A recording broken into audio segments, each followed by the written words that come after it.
myself.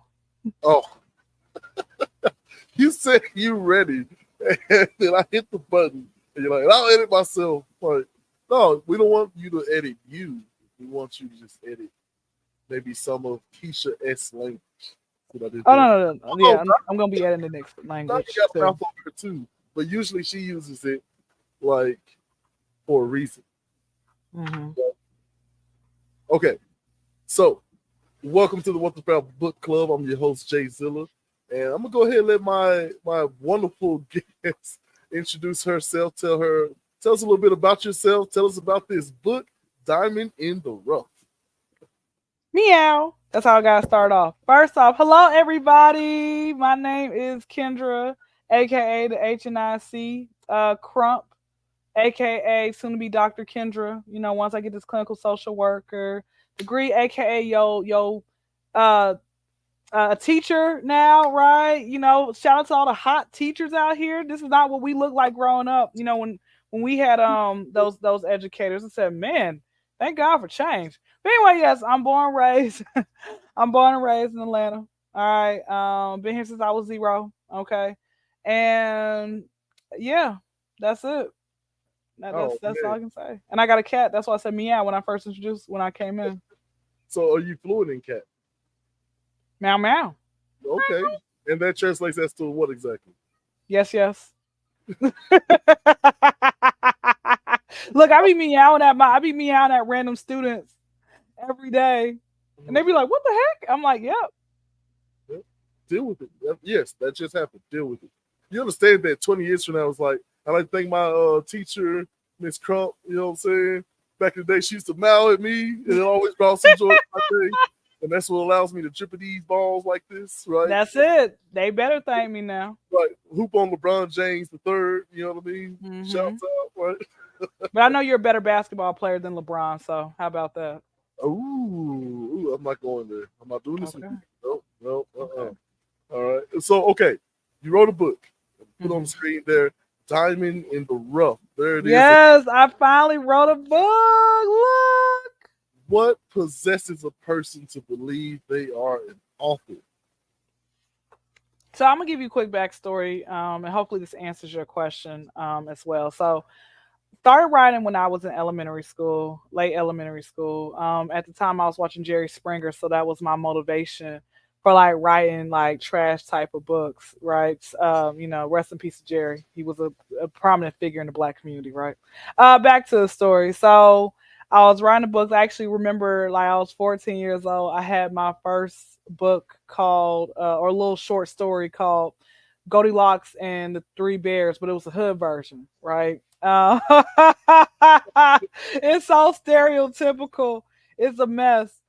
So I always had a passion. I told myself one day I was gonna be the New York bestseller times list. After I wrote that short story, right? I said I'm gonna be on the New York bestsellers times list, and it's still gonna happen for me. But I didn't realize because I'm an independent author. I didn't realize how much time and not only time does it take, but you got to have a lot of money. You know, you got to really be all day long telling everybody. You got to put it on billboards. You got to do all that type of stuff. It's a lot. So, but you know what? Hey, because you got 300,000 listeners and viewers, right? They are gonna go all buy my book. So thank you to all 300,000 of you all. Look, she is speaking this into existence, and I receive it. Okay, go out there and get that book off 300 plus thousand of y'all. Yes. Yes, Diamond. but no, it was, and I want to say, as far as with Diamond in the Rough, this idea came to my mind back in 2016. The I had the bread, right? The beginning, the end, but I need that like burger. Like I need the middle of it. You know, I had the buns, but I don't have like the meat, lettuce, tomatoes, cheese, whatever y'all like to put on y'all's burgers. But yeah, I didn't have that, and so I said, okay, I got the ending, the beginning, but I need the rest. And so God just gave me that vision, and I had to hook up with three different editors to make that happen. You know, the first editor was a coworker of mine, and it lasted. She helped me probably for like a couple of weeks, if that, and then she just disbanded. The Mhm. second one, my mom's a longtime girlfriend, and she, well, not in that way, because you got, in this day and age, you gotta be like, wait, which, like, your mom's gay? No, no, no, no, like home girl. Okay, so she was the next one to help me, kind of cleaning up the book, but then I don't know what happened with that. She just fell off. I said, God, I really need somebody because I got to get this book out, right? And then God placed in my mind to hit up my good friend of mine who actually went to school. Man is very intelligent. He became an editor. He graduated out of in Florida. He's from Miami, right? Kind of like my character Diamond. She's from Miami and all that type of stuff. And so it was like, okay, God, I thank you. Finally made it happen. Actually, the book cover initially was gonna be like of 4 or 5 different people on there. I remember there was a teen series from back in the day called Drama High that I was on, and in on Drama High, they had so many different, like, the main character was always like different photo shoots, and I literally had this vision of having 5 6 different people. But you know what's so crazy, those 5 or 6 different people I was gonna have on my photo shoot, I don't even talk to those people no more. So this is probably the best thing, right, that I got this. I was gonna have, like, okay, the character Nick, the brother Sean, the sister Diamond, the sister Keisha. What are they all gonna look like? I guess I was gonna be Diamond. So, but no, it's okay. I'm just the only photo. Look, just this picture right here, okay, of my face right there. That's my only little photo shoot. And that's a hardback, yes. Yes, sir. It is, and I got the Kindle version. Okay, now I got the Kindle version, which is really helpful to bookmarking and stuff for things like this. Whenever I do the book club, it's primarily Kindle, just because sometimes I make my own notes and I can't read my own handwriting, and I'm working on that, right? But I You got do that want to, doctor's penmanship. That's what you got. not the doctor's paycheck. Yeah, I know we need to. Oh, okay. Okay, so you need both P's. You need both P. Okay. That's Okay. right. That's One right. P without the other. I got it. That's right. And so I'm always curious for authors when they're doing their character development. Hmm. Is it for you? Did Diamond, Keisha, Nick, and all these guys, did they just take on their own identities and take the story from you? I think I heard like Quentin Tarantino, who, if you guys don't know, like he usually writes a giant novel and then makes his movie based off of his own novel that he writes. And he started to release some of those novels. But like he says, like, I got an idea of the beginning and the ending, but everything else, like, they usually take the story from. Did you experience something like that? So yeah, you know what? So good question with that. I actually my character. So I'm gonna go ahead and name them all out. Michael was just a guy who I was just like, hey, hold on. Let me start off first with Diamond. Diamond. I was about to say, hold on, look at my face. Like she started with Michael. I have a question about that later on, but please continue. I have ADHD, so I'm just like thinking of whoever I can come out with first, right? So, all right, so let me start with Diamond, the main character, the protagonist. So Diamond is like me, right? Diamond, very pure.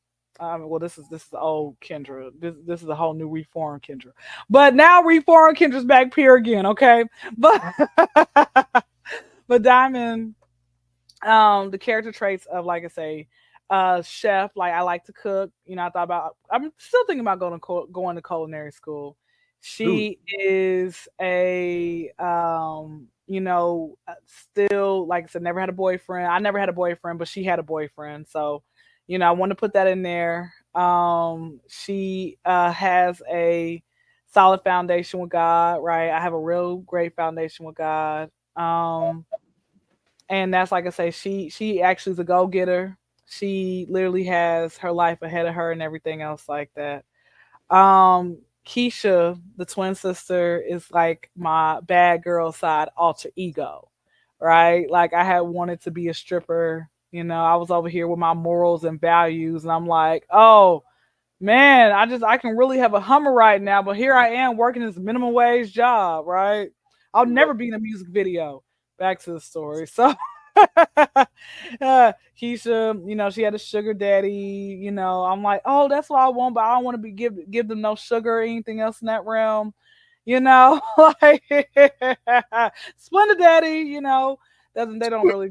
You better copyright that, or is that a thing? And I'm just old and don't. I mean, you know what? They don't. They exist, but they don't really exist. They'll exist until they want something. So that's why I say No, they I'm don't saying really. the term "Splendor Daddy." Oh no, no, that's already out there. That's already out there. Like I got it from somebody else. All right, so but yeah, Keisha's like said she's the rebel. She does what she wants and doesn't care, right? Um, and so that was kind of my alter ego. Her name is actually Dynasty. You know, Dynasty was all that, but I was like, I don't want it to be like a stripper name. I wanted to be like Diamond already sound like a stripper name, so I'm like, let me have a normal name, right? So Keisha, and actually, I wanted my name to be Keisha too. So that was the thing about that. Yeah. So now, like I said, Michael is he just had to be a villain. I just wanted to make the brother a villain, right? So we had to have some type of antagonist in the story, to say the least. That's pretty much what that is. Nick is just like, oh my gosh, dream come true. Like, yes, you are my knight in shining armor. Still And human.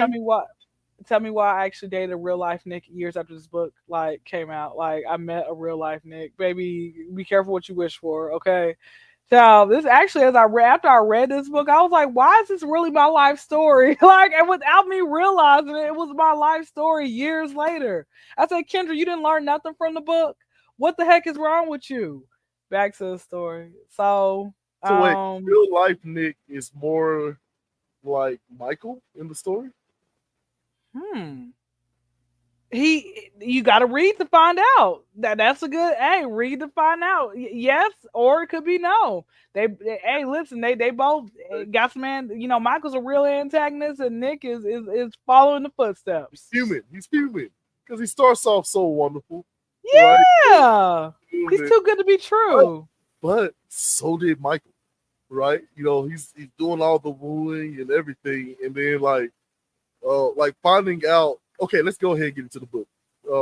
First, I want to talk about. I guess we just go not necessarily chapter by chapter, but I like how you just right away in chapter one you have this defining characters of what makes a Keisha, what makes a diamond, right? Hmm. And some of their pinpoints. I really hurt for those sisters because I literally was like, man, if one would just kind of adapt some of the other and find some balance, whew, man, that would be great.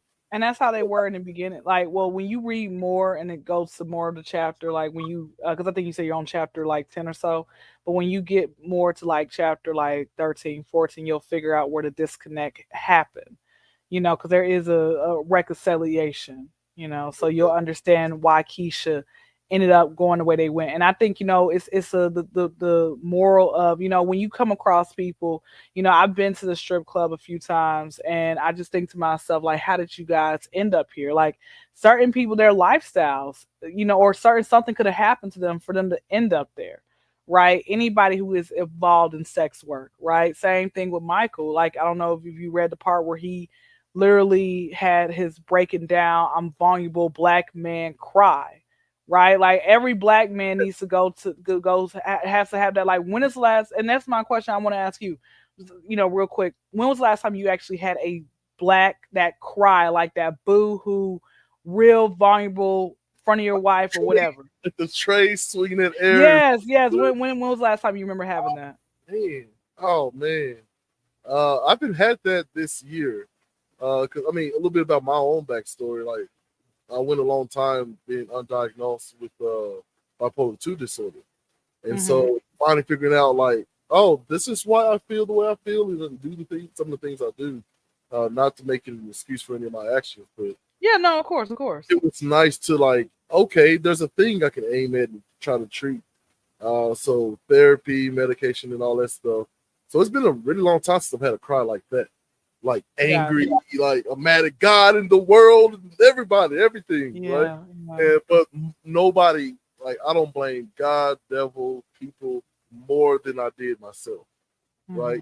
And for anybody out there who feel like they may be going through some issues, find the things that you don't like about you and work on those things. Because that's what was really helpful, at least in my experience. And I'm sure in the experiences of many others.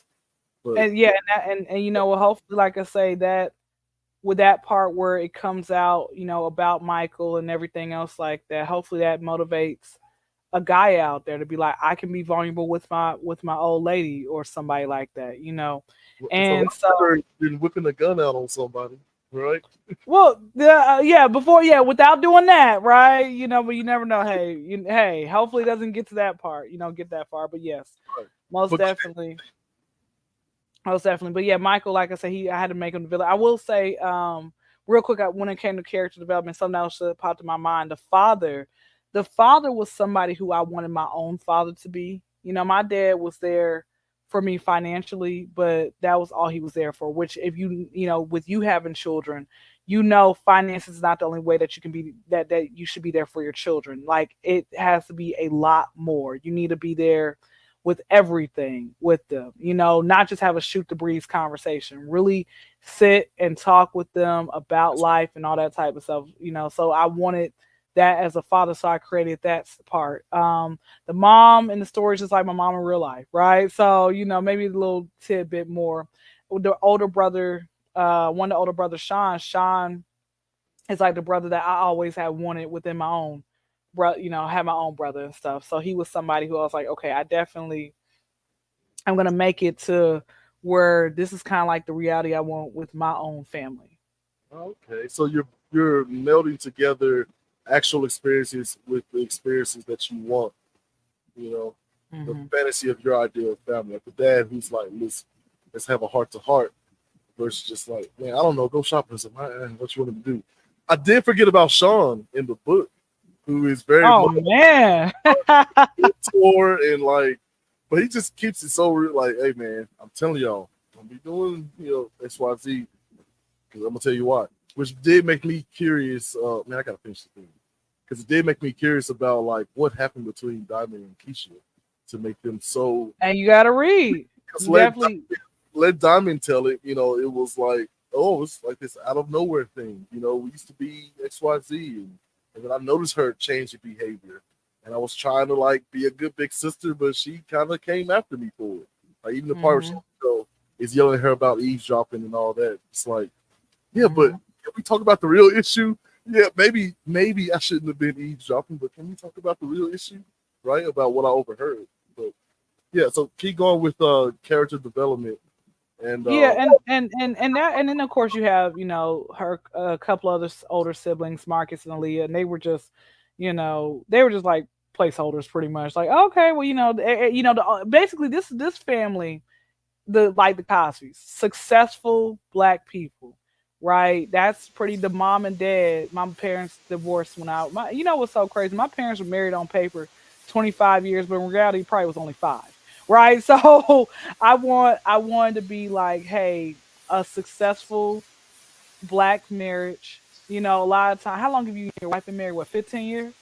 9 years, a couple of days ago. Yeah, Oh, I'm hey, happy belated anniversary. Congratulations. just in Okay. Naples, Italy, for the 10-year anniversary. Yeah, Yes. Yeah. it's Okay. Well, I was a few years. I was a few years off. Well. With all that being said, you know how hard marriage is. Marriage is listen. Look, everybody want. I think women we want that, but we really want the wedding. Like, oh my goodness! Like, yes, we rode on Bambi's back in the cathedral. Like, yes, Beyonce was singing from the clouds. Da, da, da, da.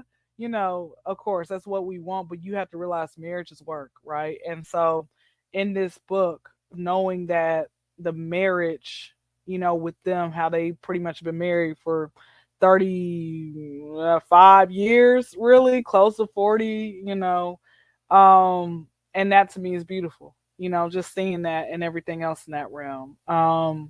So yes, that's what I want. Black excellence. This ain't no, this is an urban fiction book, but when people think urban fiction, I don't want to think like, oh my goodness, we got Jaquan had just finished doing a drug deal with Larisha, and now she's pregnant with his 7th child, but she don't know who the daddy is. I don't want that. Okay, we ain't doing again that Jerry Springer stuff I did when I was a kid. he's I a think, hero. yeah, it's like one of my. Well, it's not my favorite, but it's a known Bible verse. It's like when I was a child, I acted like a child, but when I became an adult, I put those childish things away. And so that's what I want to do, right? I want to do something different. and everything else like that, So yeah. Yeah. Man, that is awesome. So okay, you setting the stage for the story, right? It's a huge Mhm. family. It's Cosby as the show, right? We're not gonna talk about the fella, right? Yes, the show, yes, but a little bit more of a with an urban twist to it, like a little Like, bit more I'm hood and sure, stuff. right? I'm sure people like the Cosbys. Like, why would you ever? But yeah, okay. So, um, talk to me a little bit about you feeling like the black sheep of the family and kind of making that Keisha, right? And some of the parallels. Well, Keith, okay, so me being a black sheep, so me being doing comedy, right? Me trying to go after my dreams, me trying to be, me being so free spirited, like that is just not really what is. My family just doesn't approve of that in a way. They will think like my mom's always say, "Oh, you talk too much," or "Why you gotta feel like you gotta share everything," or "Why you trying to do this," or "Why you trying to do that," and all that type of stuff. And it really would make me feel like, okay, I can't really relate to nobody in my family, so let me just go elsewhere, right? Let me just try to basically create my own family. Let me go ahead and find people who really bring out the best in me, raise my endorphins and dopamine levels, right? So me being a black sheep, it's like been like this. Like I always knew something, I was different. When you had talked about your mental health journey, like myself, realizing that I have ADHD, I am pretty much on that, not on the spectrum or pretty much autistic. I was like, man, I knew something was wrong with me. Like I just didn't know what to call it. Depression. I done had a lot of different like the suicidal ideation. I actually was, fun fact, I was in a mental hospital for a few days, and I'm like, I love it here. You know why? Because I ate more than I do there in my own house. It was great, and the food was actually good. I said, man, there's some cuisine around here. I love this. But it felt freeing. It felt Yeah, freeing being at a place where I'm with other people who just had the same, like, I guess, mental breakdowns, lack of better words, and we're all here in support of one another, so that was it with that. So yeah.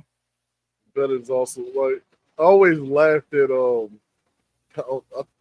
it wasn't a title, an album title. I think it was like a tagline where he says, "I hate being bipolar. It's awesome."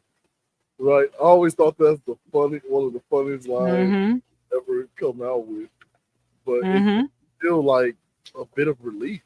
Like I thought about like just what if I just check myself into a spot just for a little bit, like just get some like focus time to just focus on that. Then I was like, Yeah. who's gonna drop the kids off and then you know my And portion. that's the thing. But I'm gonna tell you something though. That like we think like, okay, because I didn't think I could do. I'm thinking like, oh, what about my social media followers and da da da da da. Because this is when I was like really kind of growing my page. This was back in 2018, so I think maybe at that time I may have had Mhm. 7,000 followers or something like that.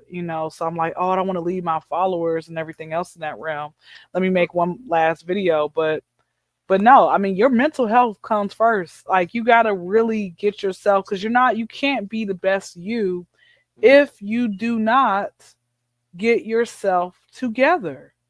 Like there's nothing wrong with therapy. And I think, for my next book, about, because this is to be continued, guys. So Oh, yes. it's so my next book, I should incorporate some therapy, because baby, after reading this and how she just it's just like a flip of the switch. Oh yeah, definitely some therapy is gonna be needed. Good, good. Yeah, man, that is so funny. And you talked about some, like, uh, what's the phrasing that you use? Suicidal ideations. Mm-hmm. Yeah, like it's funny that we sometimes don't even realize what that is. Like to me, I always thought, like, oh, I want to, do X, Y, Z to myself, right? And so I remember talking to my therapist, and she was like, "Do you have any, instances like that?" It's like, no, no. She's like, "You don't think about it at all?" I was like, "Oh no, I think about it all the time." How do you feel? I'm like, "Relief." She's like, "That's suicidal." I was like, "What, for real?" She's like, "Yeah, it doesn't necessarily have to. Like sometimes we can't picture ourselves doing it.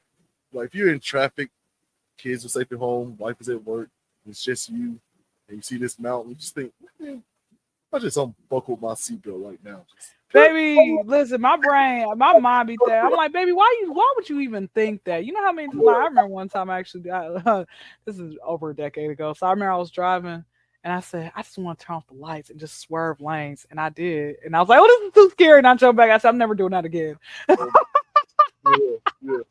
I love that we're able to laugh about it now, but man, like, for anybody who out there, like, I need you to understand, like, if you're not in a peaceful place in your life, whether it's relationship, job, whatever, like, you need to explore why that is, and if there's something you can do to improve it, go do it, man. It That's really right. is. It's hard. I mean, it's easy in theory and hard in actuality, but only because we make it that way, right? That's right. It's like, so seeing Keisha and Diamond in the book constantly clash, it's like, Keisha, just listen to what she's saying, right? And then even sometimes, like, Diamond, it's not the time, like, not the time to press your position, like, I Mm-hmm. was constantly like in dad mode, like, I was in the story, like, hey, girls, listen, right? So is that But you know what? You know what? And or that's sometimes that could be within us. People will tell us, "Hey, don't do this, don't do that," and you still do it. So that could be, yeah, with anybody. yeah, like Chulo Rich, my co-host will always say, sometimes you have to touch that stove and see if it's hot for yourself, right? People tell you all day long, hey, watch out, stove's hot. But every now and then, we as humans, we gotta see for ourselves, like even if that means getting hurt a little. Yeah. So, are these specific things that happen in your life that you were like, oh, that's going in the story, right? Or is this just like you kind of playing off of that to make a brand new story in some of these situations, some of these epic fight battles between Keisha and Diamond? No, this is all just made up. Like this, it wasn't nothing that was like, okay, let me talk about this in a story or anything else in that realm. I just like I said, I was like, okay, I need a character development, and I just started thinking of just different things of what to say and stuff. Okay, okay. So moving on to the story, I know you had a chapter you want to read from. Uh, Lead us up to chapter 10 and like give us a brief synopsis without, man, this is hard to do without any spoilers. And then we're gonna give you some time to do chapter 10 that we'll come back and discuss. Yeah. So pretty much what happened was up until like chapter 10. I'm just going to like say it's like the fourth page into chapter 10. So what ended up happening was Diamond is, like I said, she's in captivated by Nick, really likes him, but of course, one thing, and I will say this to any woman out there, young woman, because this book is like for 14 and older, right? You start dating, there are gonna be some men out there who will not show you their red flags or signs. They'll have you so like dating a narcissist, right? They will have you so captivated, so in love with them, and then you feel like you have nowhere to go. A lot of times people stay in relationships knowing that it ain't worth much of anything because of the fact that they love that person, right? So with that being said, what happens is, she is doing everything to try to keep Nick happy, appeasing his ego and all that type of stuff, honoring his ego, and she's ruining her relationships, family, along with her friendship with Katrina. Now, Katrina was just like I say, um, Placeholder. Katrina's her best friend, girl best friend who is like the older, pretty much older sister to her, and stuff. That's pretty much what it is. But Nick is doing everything. Like I said, he pretty much had isolated and found ways of isolating and plans of isolating her from her family to pretty much have him for herself, right? And so, it involves in pretty much a WWE SmackDown between Diamond and Keisha, right? For more so, not Keisha, sorry, Katrina, Diamond and Katrina. And so, yeah, that's what happens a chapter before, right? But like it's stuff that leads up to that, which is what I want people to definitely get a chance to know about and figure out, okay, what exactly did she do for Katrina to be like, let this was a Hunger Games or something. Right, nothing's enough. Okay, and this leads us up to chapter 10. Chapter 10, where basically, after the incident between with when it came with Nick's family and them seeing all the mess happening, now it's like, oh my gosh, I haven't heard from him, and was I wrong, or she's now going kind of crazy. Right, right. So Oof. yes. Dude. Okay, go ahead.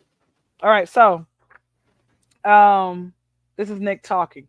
Why are you still thinking about her after what she did to you? That's when you should have left her alone. I deserved it, I say.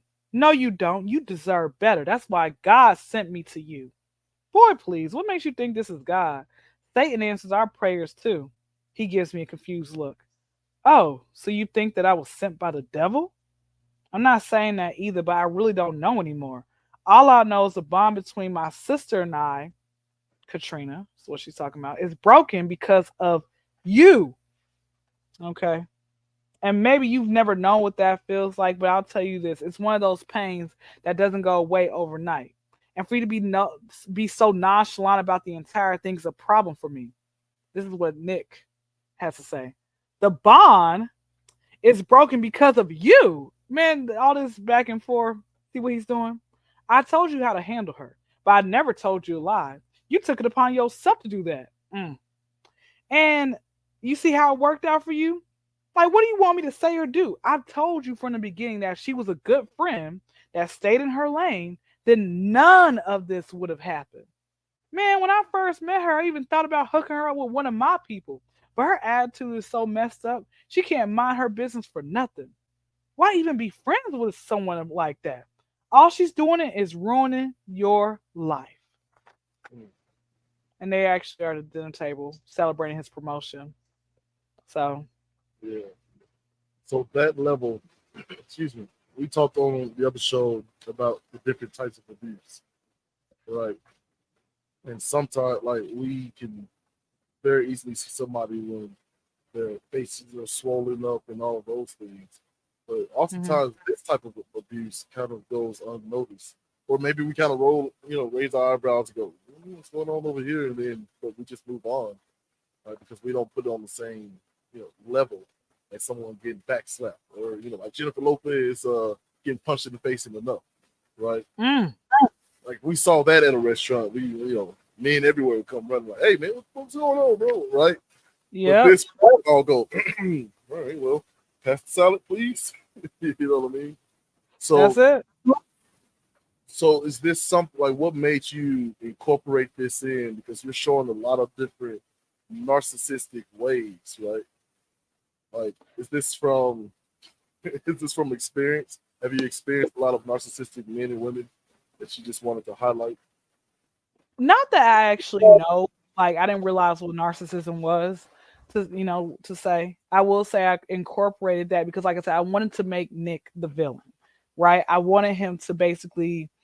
I've been around men who have lied, right, and led me on to thinking about certain things, or and I was like, oh my gosh, like okay, now it makes sense. But for myself, I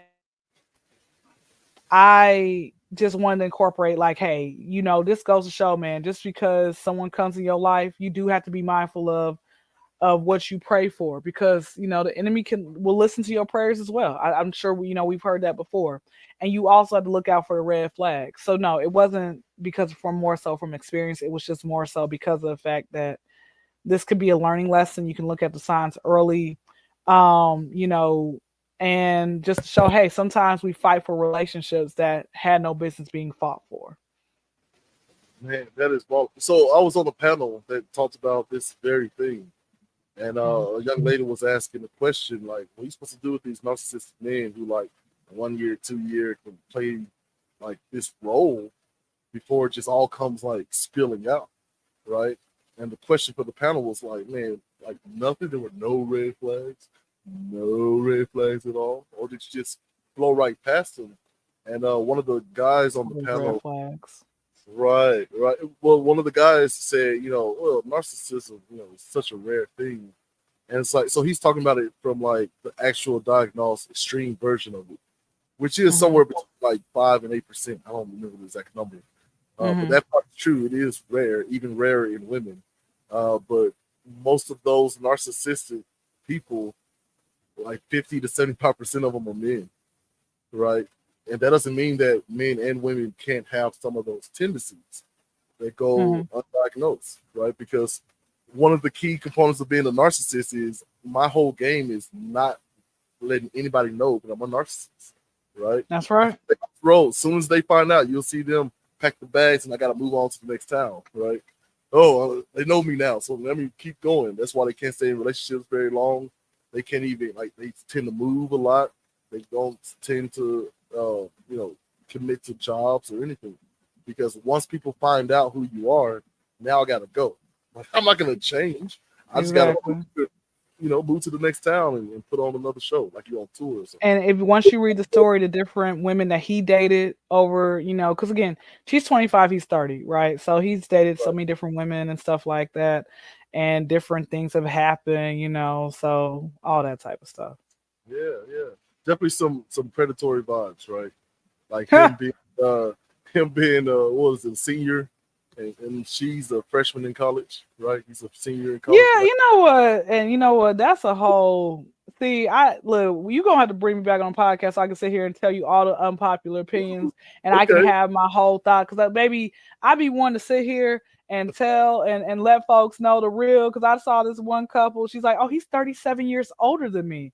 Baby, that ain't no flex. Oh, we're happy. Here come all the people in the comment section. Oh, yeah. My husband was 75 years older than me. Okay, whatever. So I just like I said, hey. For me, it's like, okay, so I'm off that narcotic as far as like looking at people's situation and going, I know what's going on there, right? Because I do believe, like, this is gonna sound so like the antithesis to my actual opinion, right? Bear with me on this, okay? All right, because I do not condone this man's, work. But age ain't nothing but a number, right? I do believe that, like, yes, I do believe that there can be an older man or a woman who is with a younger man or a woman and could really have the best interests involved. There's always in the same way that people who are the same age can also dog each other out terribly. That's right? true. But let me ask you real quick. How many years apart are you and your wife?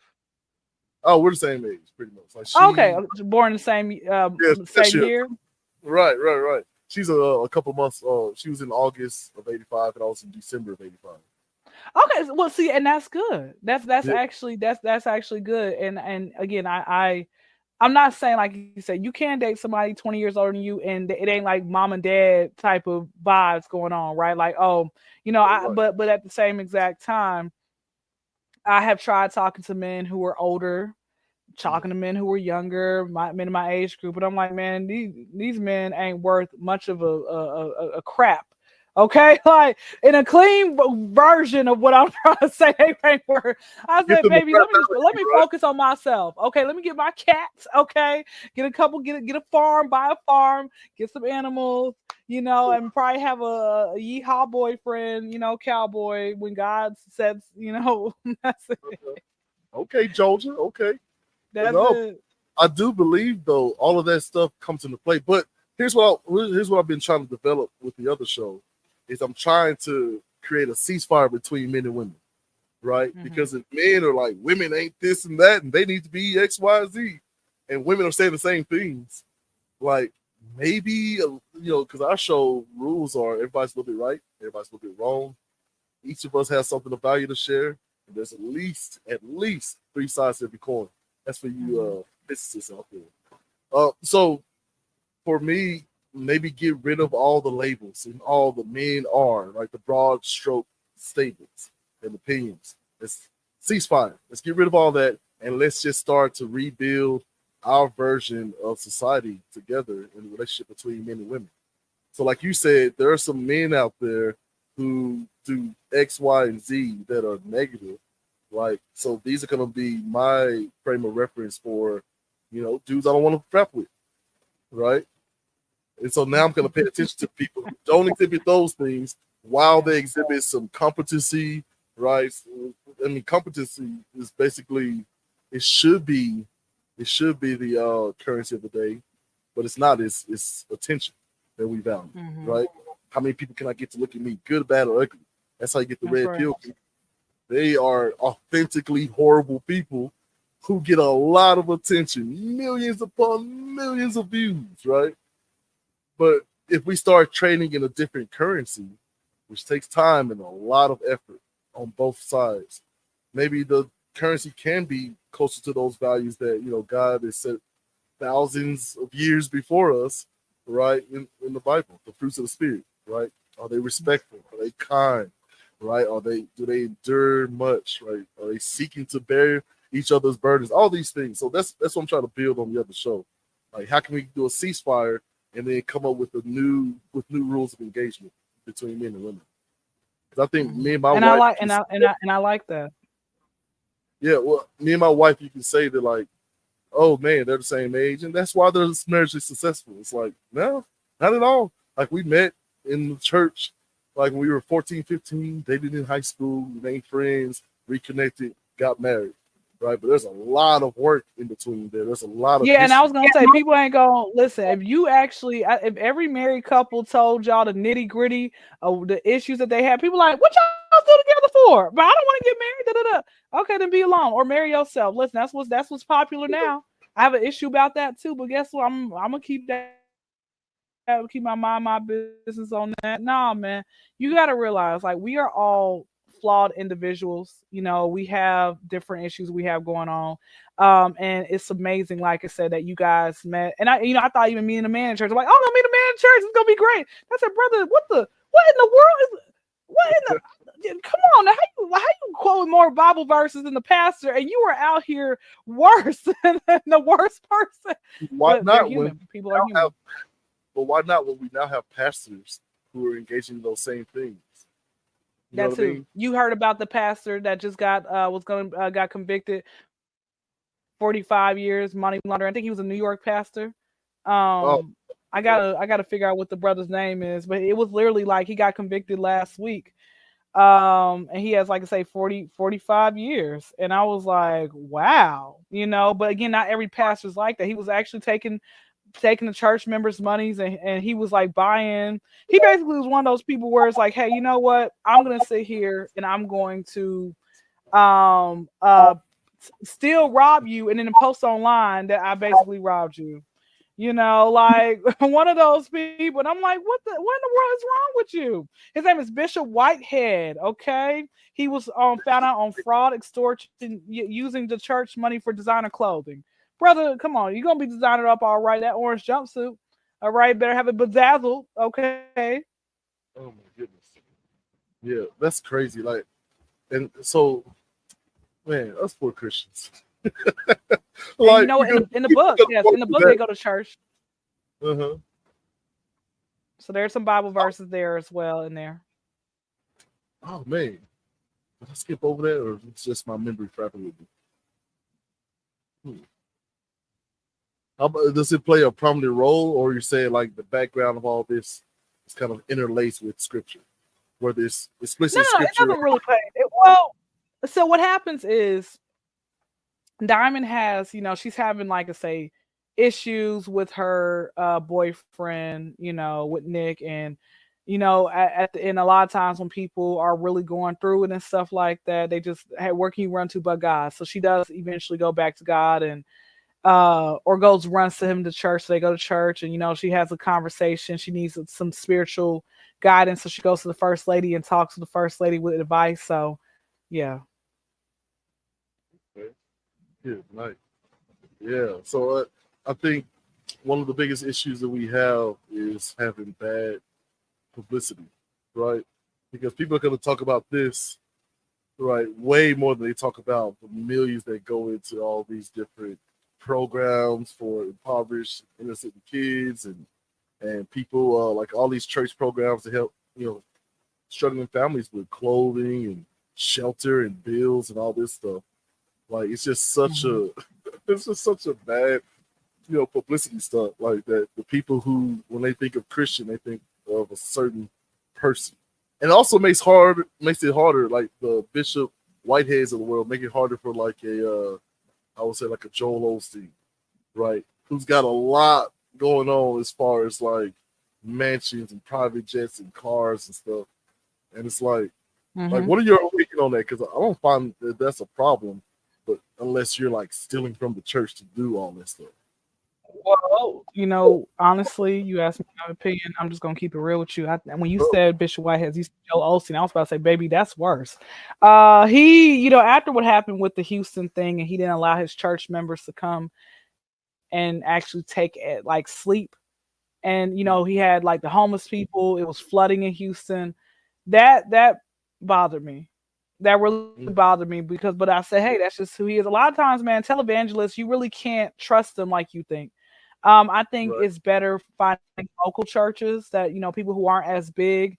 And again, nobody's perfect, right? There are things that and you never know. Hey, what God is telling that person to do. Sometimes it could be slow obedience, because I'm telling y'all something. Slow obedience is still disobedience. Um, Mm, so I say all that to say that you still want to follow what God wants you to follow. But again, like I said, if you want to have a mansion, that's cool. Me, when I was a kid, I thought having a mansion was something I wanted to have, but I'm perfectly fine with a 3 bedroom, 3 bath mm, house. I want the same amount of bedrooms to same amount of bathrooms be equal to the same amount of bedrooms. Like, that was something I've always wanted. I'm gonna have it one day in the name of Jesus. So it's all in His timing. But with that being said, I don't need all that. Like having a Wraith. I think that's how you say it. A Bugatti. That's not, people who really have money ain't driving that. You mm. really have money. You ain't driving no Rolls Royce. Okay, you cool with your Honda Accord. Okay, so But the only pushback I will give is like, but those are the things that bring them, joy and whatever, right? Like I may go out and celebrate my, somebody in the family's achievement with a meal. Someone else may take a trip. Someone else just wants cash. Like everybody's different. Like nobody, like humanity is not a monolith. And look, that's I want true. to, I want to cover it back to Joel. Like, so I'm saying, if someone's like, "Man, I got all this money, I'm gonna give me a problem. I'm gonna drive around my neighborhood with it," like that, I think brings people an extreme amount of joy. Like, who am I to say, like, well, that's wrong. You should be diversifying your stocks and all that. Like, I think that's good business sense, but different things bring people, joy differently. Um, but that I love that example Hey, with, no, and you know what? And you're very much right. You're very much right. I guess for myself, it's like I look at people who are in third world countries and they are living life, and with people who have very little, like God. Jesus said in the New Testament, I don't know which one it was, but it was a woman who basically had gave all she had. And Jesus was like, hey, this woman, just paraphrasing, this woman, she literally gave her last bit, and you guys you all were selfish, right? So, I feel like you don't well, have to have all of that to bring you joy. yeah, I think it was yeah, just to expand on what you said, because I 1,000% agree on that. It was talking about the spirit in which he was giving. This is my last, Hmm. but I'm still happy in giving.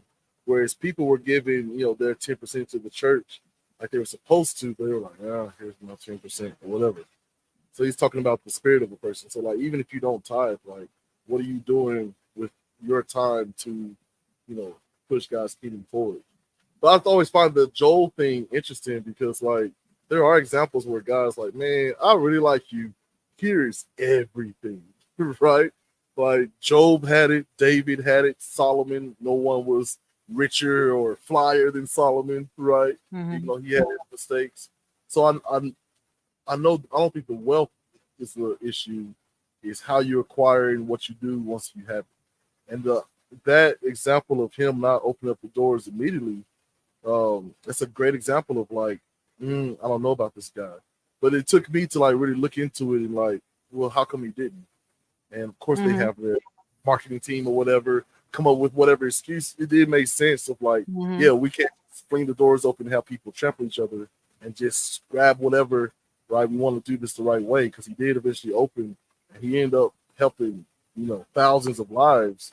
Right, but my question to people who bring up that example is like, now name me two other Joel scandals. No, and that's why I say, like one thing I try to do when it comes to um when it, like, I again I we all have always have all the opinions on the outside looking in, and we forget to realize Right. that these people are human. But again, I just, and I realize you can't help everybody. right? Like me as a giving as a person I am, I realize like you cannot help everybody. Do what you can. That's what I will say. Definitely do what you can. And I hope with this book, going back with the book and stuff, I hope this book really does help people, help somebody out there, get out of that relationship, get your life right back with Christ. Watch the red flags. Doesn't matter how much you love the person, leave. Don't let someone come in between you and your relationship. All that type of stuff. Cherish the ones who love you. So Man, that is awesome. So I love the red flag thing too, because we talked about this too. Shout out to Humble Dad out there. Congrats to him reaching 1,000 subscribers. Um, we were talking about what it means for love. Like sometimes love looks like, hey man, I love you with all my heart, but I can't be in this relationship because you put your hands on me or you cheat on me, right? Like sometimes love is walking away. Like this idea of narcissists who came up with this plan of, well, if you love me, you'll stay no matter what. It's like, no, you know what I mean? Like maybe if you're exhibiting some real change or whatever, but like, yeah, don't fall for that okie doke, right? that's right. Yeah, poor Diamond. But, look, you assured us that it's gonna be another book. Are you doing like It a is serial? like Yeah, like you I'm said, asking am you. I doing like a series? Well, you know what? I have to see how the next book goes. After I Okay, write this book, I mean, after the census book is finished, I'm writing another book, but it's gonna be a whole different series. And once that comes out, I'm gonna be back on the show talking about that. So, nice, nice. So tell the good people where they can find the book, and man, thank you so much for your time and everything. So I'm gonna give you no, time to thank shout out you. your show. Yeah, your show. Mhm. Give the final words and whatnot, and tell them where to find the book. So, yes, guys, thank you all so much for having me. I hope you were very entertained. I hope that you all get a chance to definitely listen. Take heed to everything that I said because I'm telling you, like this type of stuff, I have lived this life after I wrote the book, and this is it's. I was like, wow, like I wasn't paying attention, but yes, my book is on Amazon, Diamond in the Rough, and I'm just gonna put it up here. So Diamond. Well, actually, it's with like Kendra, not KY, but Kendra, and stuff like that. So yes, the Kyndra Crump show. But yes, Diamond in the Rough by Kyndra Crump, Kendra, and Crump, not the K. I ain't dancing, okay? Crump, okay. Yes, that's it. Diamond in the Rough by Kyndra Crump on Amazon. Paperback Kindle. I'm gonna do the Audible version very soon. When I say very soon, hopefully before the year's over. And yeah, and follow me on Instagram, the Kyndra Crump Show. Follow me on Facebook, Ken Free Spirit, Ken Free Spirit. I do my comedy thing, and I got a post that's going viral right now. I'm like, baby, finally, yes, God, thank you, Jesus. My YouTube is Kyndra Crump, and that's it. If you see me in real life, man, y'all can speak. Y'all can speak. I'm nice. Don't be sitting here just like, oh, I saw you in Walmart. I don't know if that was you or not. Why didn't you speak? Well, I wasn't sure if that was you. Okay, well, you missed your opportunity. Goodbye. So the end. That's it. Oh man, again, Kyndra Crump. Thank you for. Look, I'm leaving that in too. My misspelling of Kyndra. Where did the Y come from? All That's right. So your fun. fault. I see it now. No. So Kendra is really on my birth certificate when I like Uh, text people or introduce myself. But the Y was because of the fact it's easier to find me online. So I was gonna have a joke to go with that, but you said keep it clean. So that's it. If you want to know the rest of the joke, hit me up in my DM. there you. So yeah. I'm about to end this show so I can get this joke. But thank you so much, Miss Crump. Go get her book, audience, all 300,000 of y'all. I'm It's speaking for 350,000 now. 350,000. See, that's what I'm talking about. Keep It just going, jumped keep up. going. But thank y'all so much. Look, go to Facebook, Prepping Book Club, and you'll get this, of course, and other interviews with some hopefully more authors are brave enough to come on like Miss Crump here. And yeah, man, you can suggest the next books we do once a month. So I'll see y'all next month.